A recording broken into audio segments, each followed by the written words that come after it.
Hey guys, welcome back to my YouTube channel. In case you're new here, hi, my name is Michelle and welcome to Team Michelle.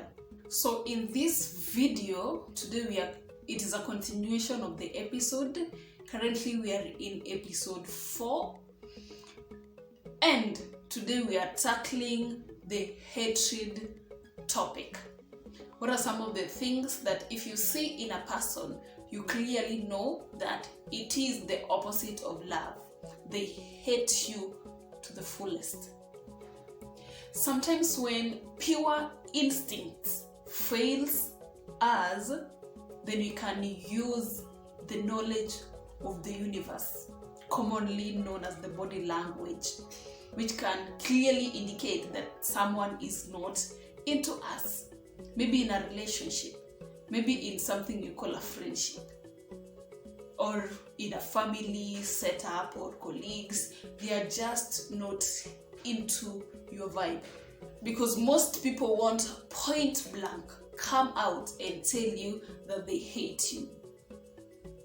Unless it is an ex-wife who wants your house, wants your kids, wants your car and everything. They hate you to totality.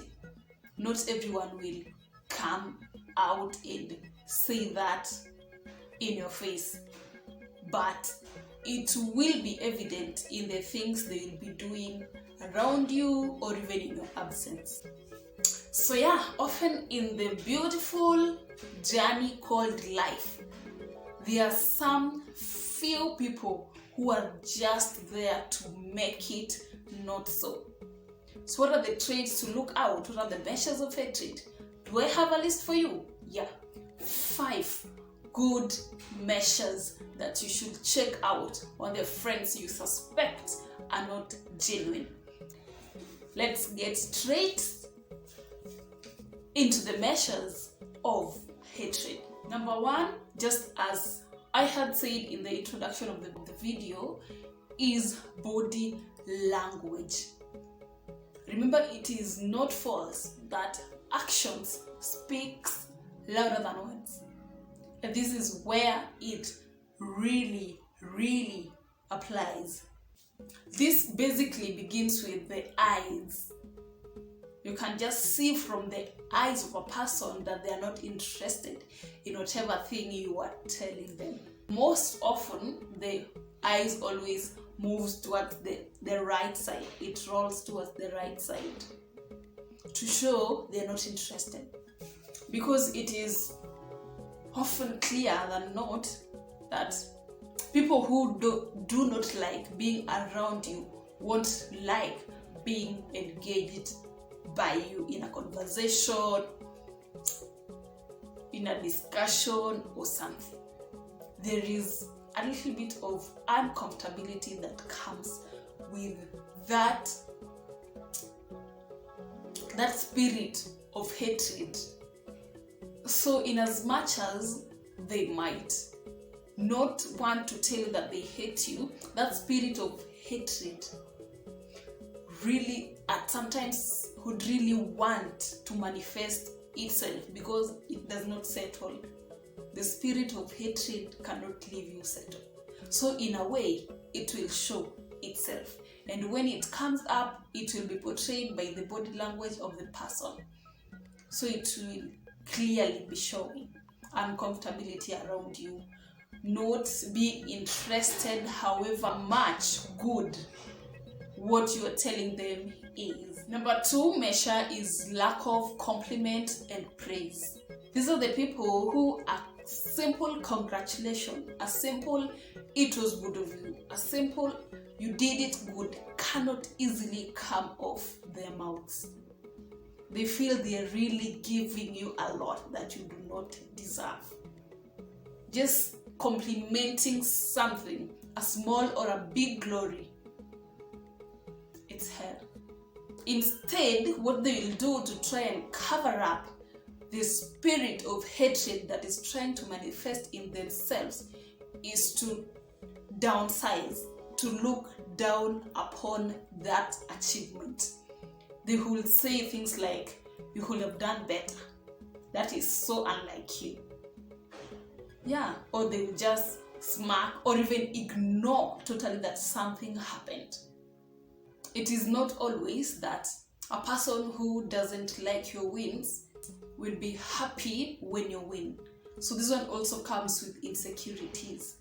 That is why it will never be easy for them to praise you, to congratulate you on something that you want. Number 3, very important trait to look out for is they will tend to be very close to you.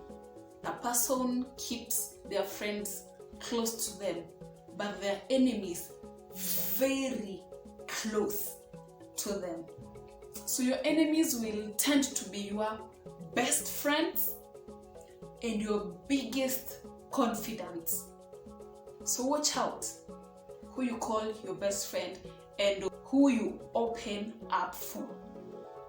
But thankfully to the intelligent people who will realize that they have fake friends, because before you know it, what you told that person confidently will soon be floating out there in the public. Everybody will be singing about your secrets because you confided in the wrong person. How do you know this? On to our 3rd episode of intelligence. If you're intelligent enough, you will know who your best friend is. So they'll come closer. They want to know your next step. They want to know what's on your thought. They want even to know what you think about them. Do you really know that they're fake? They tend to be creepy, and that's why they can confuse you to be a friend that you can trust, yet they carry venom. Number 4 is that they don't share. They rarely share what they have in their hearts with you. So if you find yourself that you are the only one pouring out, you're the only one sharing your ideas with the so-called friend of yours, then I think you'll have to check the friendship credential of the person you call a friend. So in this one, you can sit down and just meditate upon the friendship thing. How much of themselves have they shared with you? Is it as much as you have shared with them? If not, then there is much to be desired. That clearly means that you've been embraced in a hater's territory. Yeah, and the hatred spirit won't allow them share anything with you. Number 5, and the last measure of a hater in your circle is that blame comes easy. They'll just find new ways to manifest their hatred and to satisfy the negativity in their hearts. Remember, first thing, praise does not come easy out of their mouth. They'll always find ways to dismiss you and to just discourage you from moving ahead. If you share with them something that you're about to do, they'll use words like you're crazy, you're stupid, how can you think about that thing, just to stagnate you, and if not to take you back, then to stop you from moving ahead. They won't advise you further. They'll just mock whatever you did. They'll just give this negative criticism that you don't need in your life. If you realize that you have such friends, then you may want to leave. Yeah, so the punchline of this discussion of the measures of hatred is that friendship is two-sided. If you don't receive as much as you give, you might want to revise what the term friendship means or relationship means. Everything is two-sided. You get the compliment, you do better. You don't get the compliment, you stagnate. So that's much it for today's episode. If you liked it, give it a thumbs up. Leave a comment down below what type of friends you have.